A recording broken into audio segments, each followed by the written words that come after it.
Hey everybody, we're looking for some sponsors. If you're a business owner and you want to support the cause, please contact me at reformgangsters@gmail.com.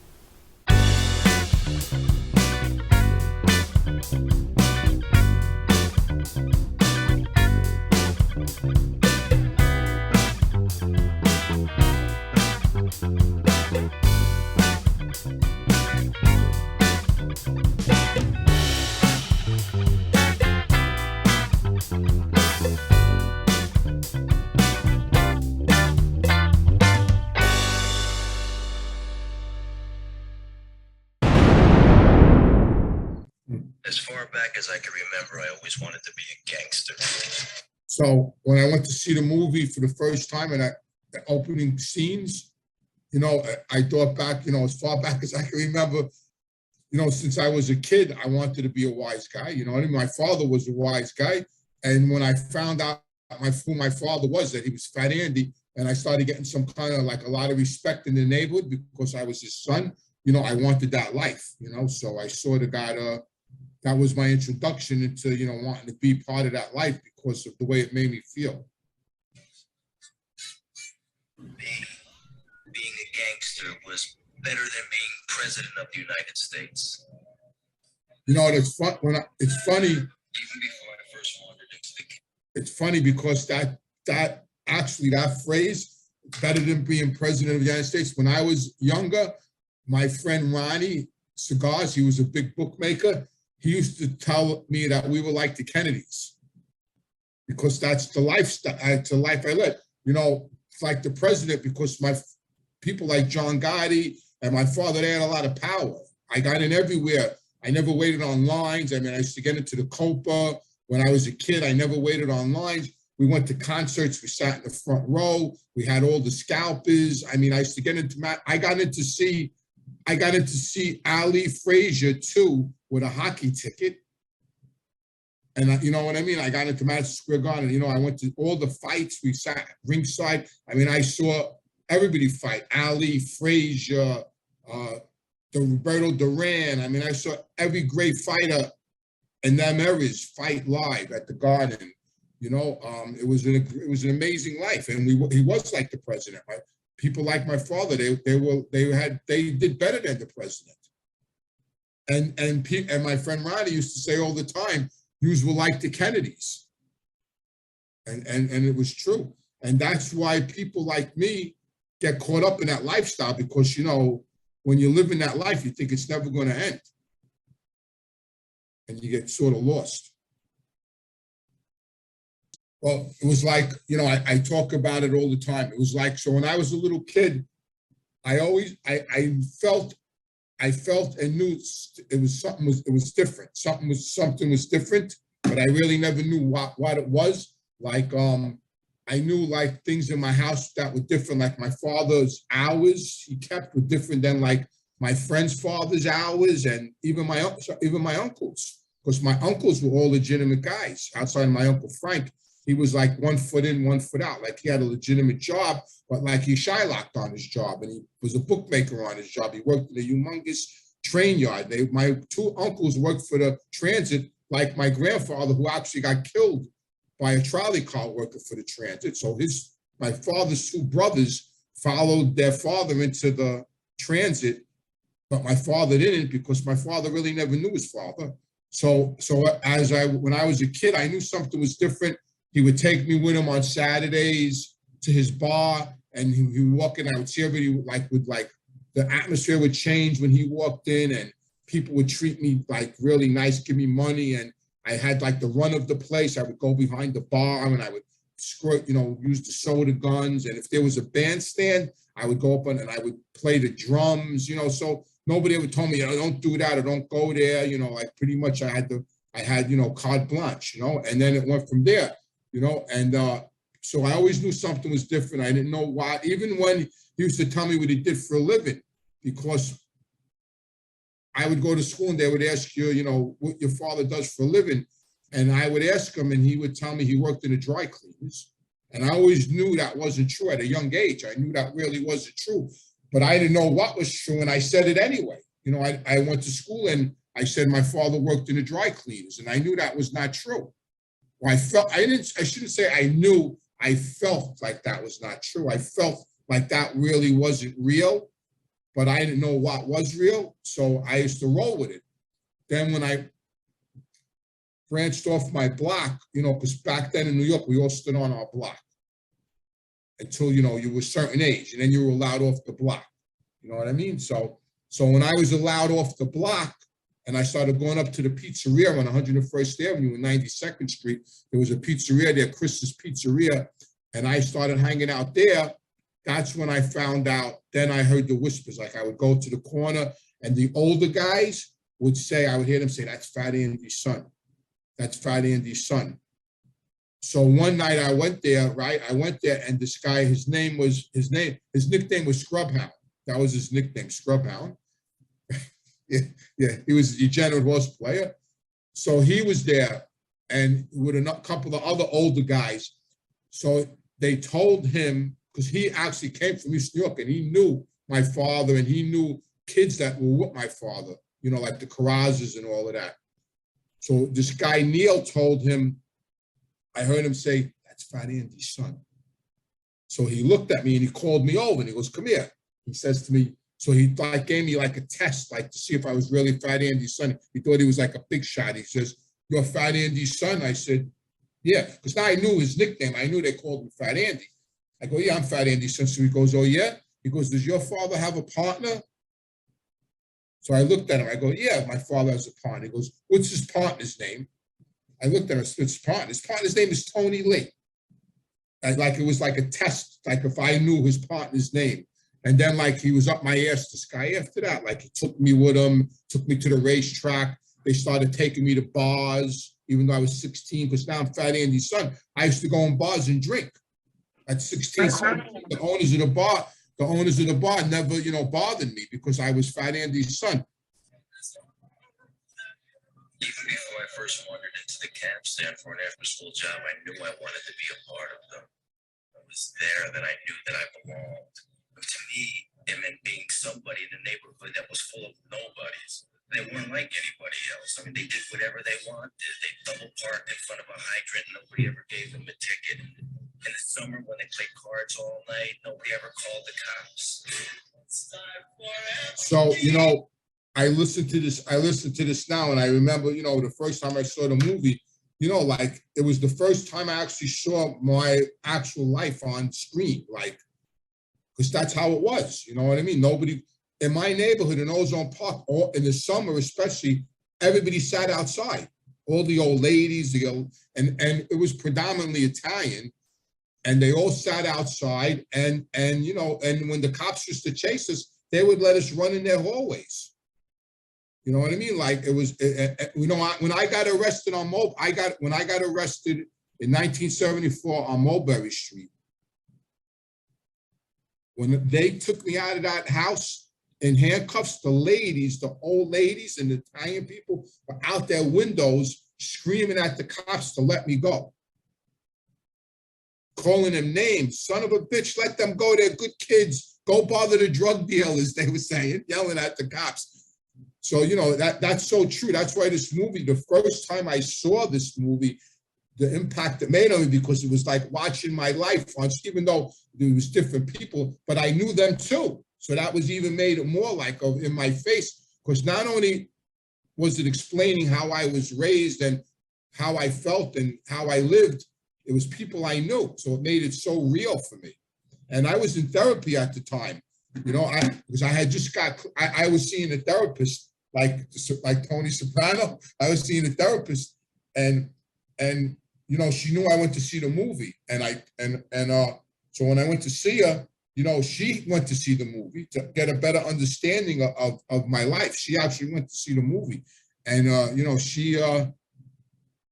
she was blown away. She says, that's, when we talked about it, she says, was that real? I said, yeah, it was real. Especially when they mentioned my father's name. That was like, I never expected that. I talked about that a million times, how all my friends screamed out at the same time, "That's your father," in a packed movie theater, watching this movie. And that was unexpected. I mean, I knew my father had intimate relationships with them, with Paulie Vario And I knew my father never liked Henry Hill from, I knew that for years and years before that. My father never liked him, used to abuse him. Like Henry stood away from my father because my father did not like him, and my father made it known he didn't like him. He just didn't, for some reason, Henry rubbed him the wrong way. I don't know why. My father loved everybody else, Jimmy Burke and Paulie Vario and Paulie Vario's brother Babe. But for some reason, my father had this thing with Henry that he just didn't like him. So it was very real for me.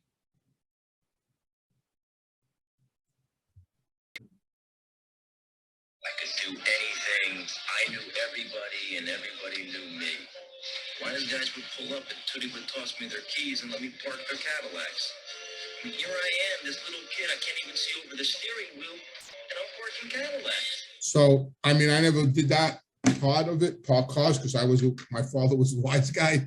So, my first job was in a blackjack game for this guy called Philly the Pimp. That was his nickname. I don't think he really was a pimp. Maybe at one point he might have been, I don't know. But so he had a club, a social club on Merrick Road in Long Island, in Elmont. And my father took me there and introduced me to him. And he had a blackjack game, and they put me to work in there. That was my first illegal job. And I worked in there. And then he went from a blackjack game to a poker game. And I used to shuffle the car. I was the dealer. That was another illegal, my second illegal job. I was the dealer. And I was making, so now you're talking 1969, 1970, I would leave there at night with $100, $120, $150. That was crazy big money back then. You know what I mean? That was like big money in 69 and 70. And then my second illegal job was my father had a club, a social club on Eastern Parkway and Atlantic Avenue on top of a beer distributor. He had that was his social club in East New York before he moved headquarters into Ozone Park. That was the last spots we had in East New York before we lived in Ozone Park, but he didn't hang out yet in Ozone Park. John Gotti and them already were in Ozone Park. They were the first ones to go there. Charlie Wagons was the first one to go there. He opened up the Bergen Hunt Fish Club way before my father got into Ozone. My father lived in Ozone Park because what happened was everybody that lived in East New York moved across Conduit into Ozone Park. That's all we did, really. We all lived on one side of Conduit, and then when that neighborhood started getting bad, we just moved across Conduit into Ozone Park. That's why I never knew if I came from Brooklyn or Queens, because half my neighborhood's in Brooklyn and half my neighborhood's in Queens. So I never knew. When people asked me, where do you come from? I used to go, oh, I come from, my neighborhood's right on the borderline of Queens and Brooklyn. Because I went to school in Brooklyn, because I was in the Brooklyn zone, and all my friends went to John Adams because they were in the Queens zone, and I had to go to Franklin K. Lane because I was in the Brooklyn zone. So,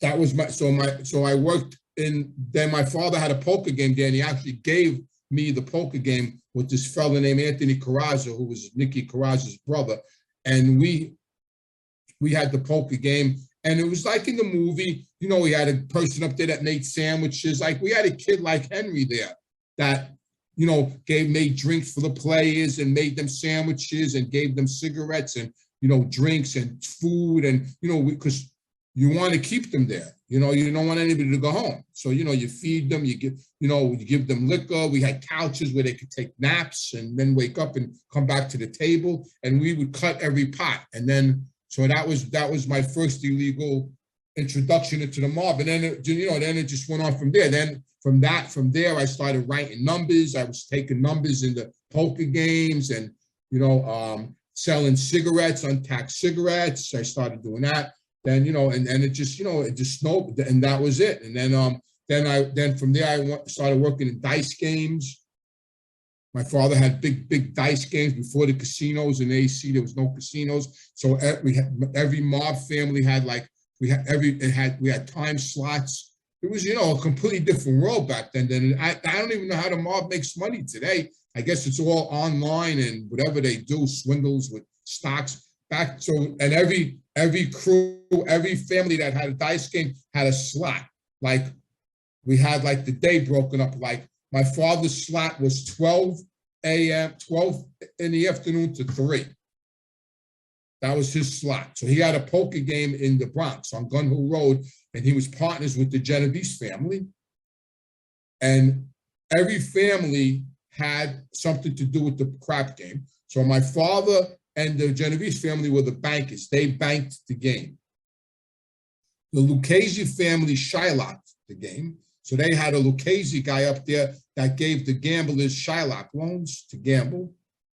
The Banana family wrote the numbers. So they had a guy up there, Banana guy, that took numbers like the lottery. So every family made money with the crap games. And then at 5 o'clock to 8 o'clock, the Lucchese family had a crap game. That was their slot.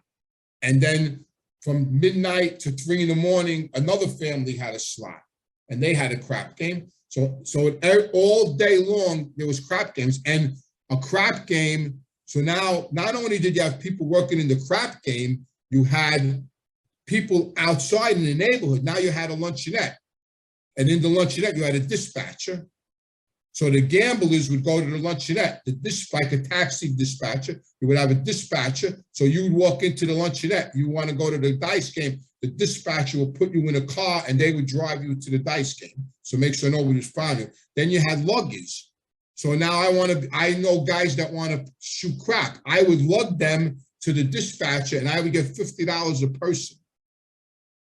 You had, so, and then you had in the crap game, you had someone that we used to have married couples, like old Italian ladies and their husbands cooking big meals for the dice players. Like it was just a whole world, like a whole thing. It was how everybody made money. That's why the people loved the mob, because everybody made, we gave the community jobs.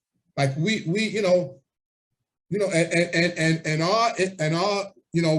have to worry about inflation, you know what I mean? We didn't have to worry about none of that. Our economy never suffered, like today, like these morons that are running the show, our economy never suffered. So everybody made money. That's why everybody loved us. Everybody loved the mob because we all made money.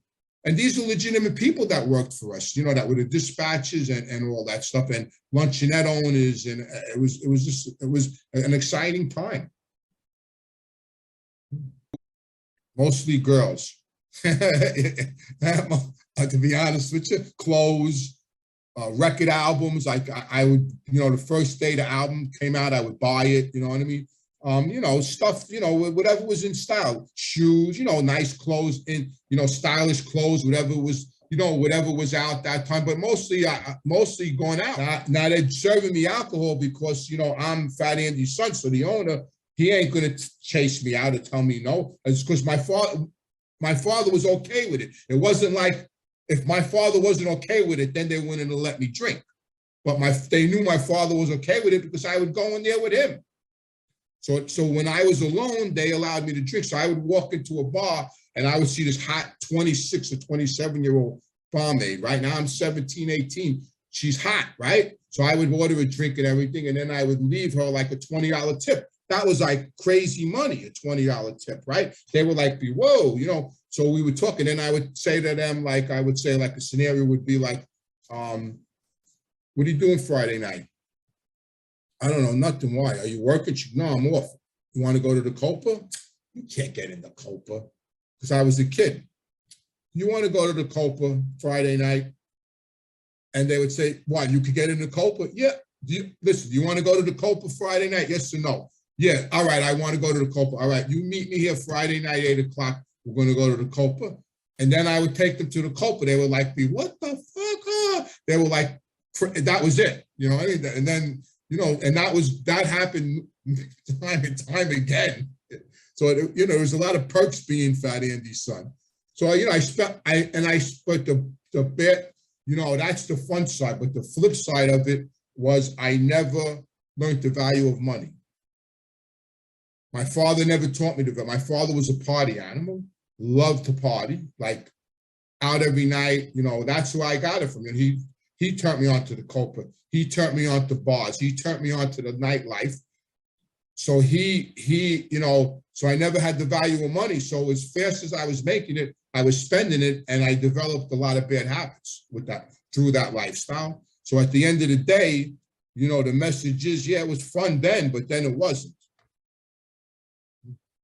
Yeah, sure. Yeah, I got suspended and my father stopped talking to me, you know. But it's funny, before I got suspended, so I was in Franklin K. Lane, and it was very racial in the 60s, you know, it was very bad. It was a lot of trouble, you know, with the, you know, it was, I'm not a racist by far, I'm not.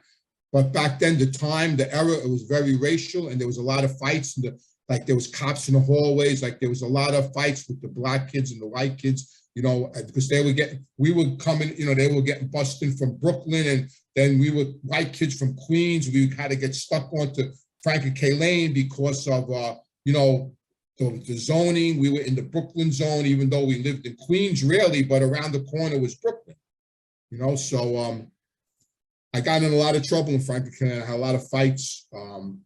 a lot of fights. And so my mother transferred me to Richmond Hill.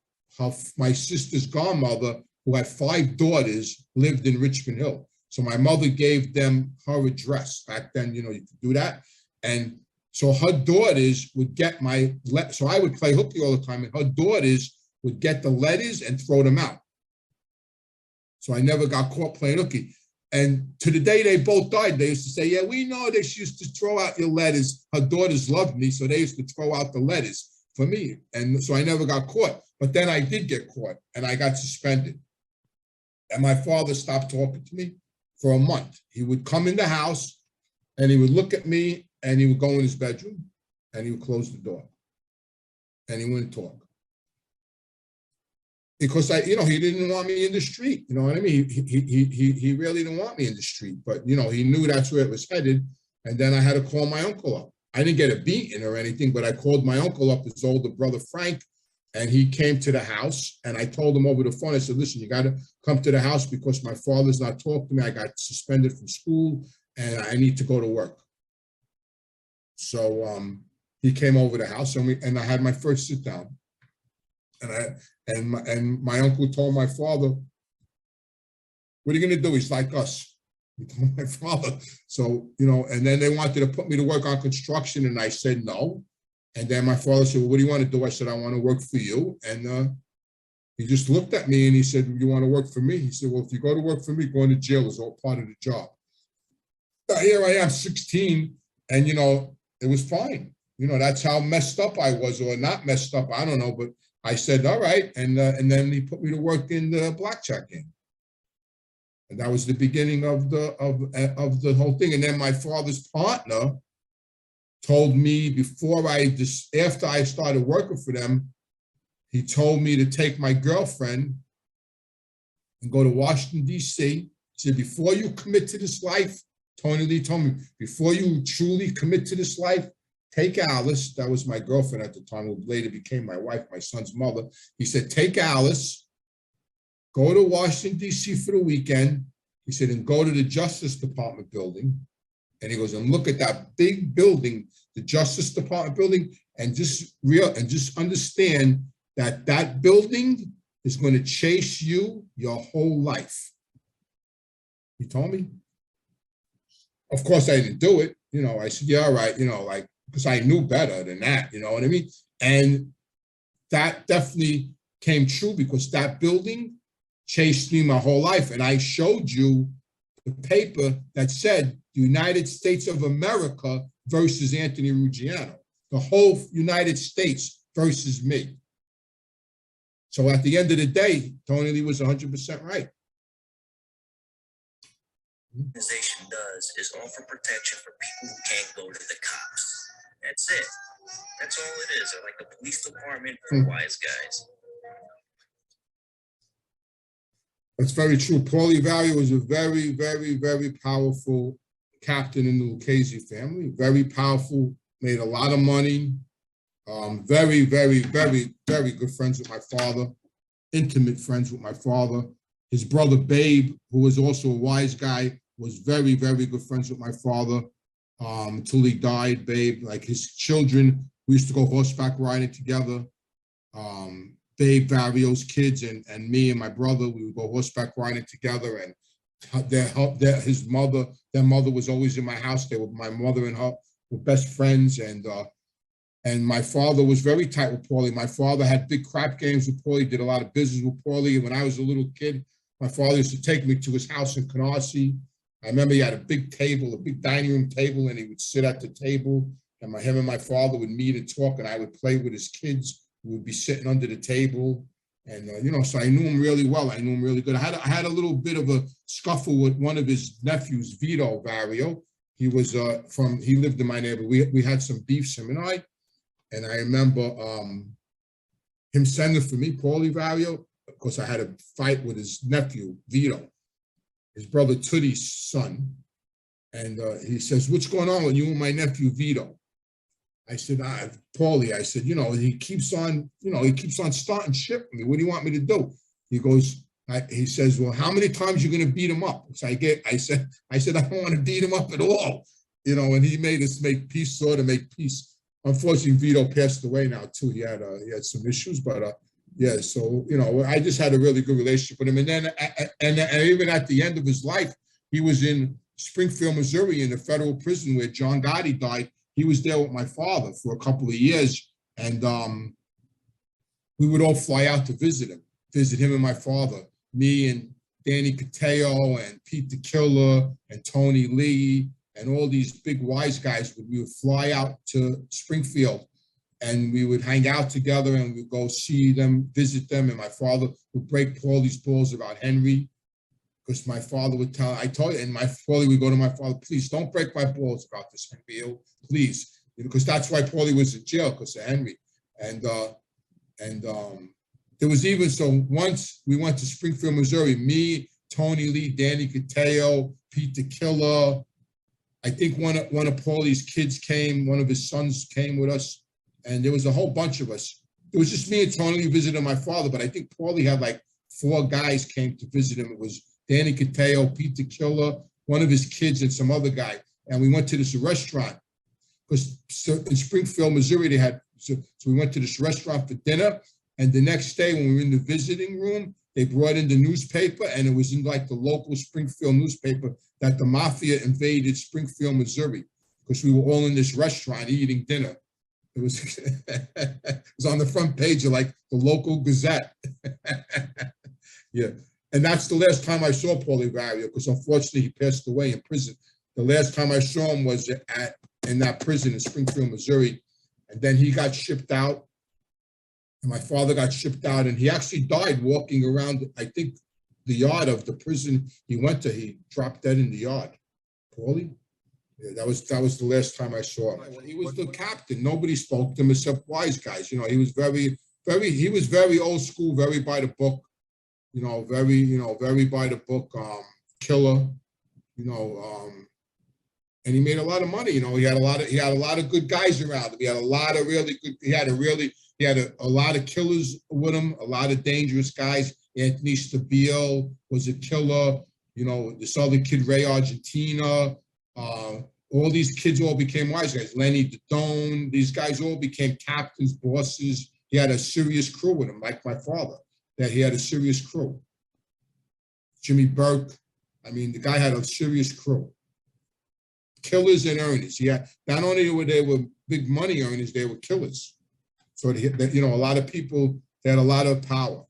He was a very powerful captain in the Lucchese family. I'm surprised he never really became the boss. I think he never just didn't want to be the boss.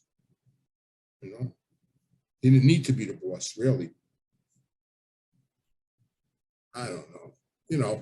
Listen, then like Clem, the guy that's in a lot of De Niro movies, Clem, the actor, he was in a lot of De Niro movies, and he hung out on Mobile. He used to come to the Raven, but he wasn't a gangster, but he knew us all. He used to hang out there with us. He used to come to the Raven night. I know him from when he was just first starting out to become an actor. Then he hooked up with De Niro, and he was in The Bronx Tale. He was in a lot of movies. With De Niro, but he wasn't a gangster. He was he was a guy from the neighborhood, but he hung out in the Ravenite. He was friends with everybody. He was close, good friends with everybody. I hung out with a lot of guys that played gangsters that weren't gangsters. I hung out with the guy in The Godfather, Cheech, the guy that was the guy with the mustache, come on, Cheech, get the door.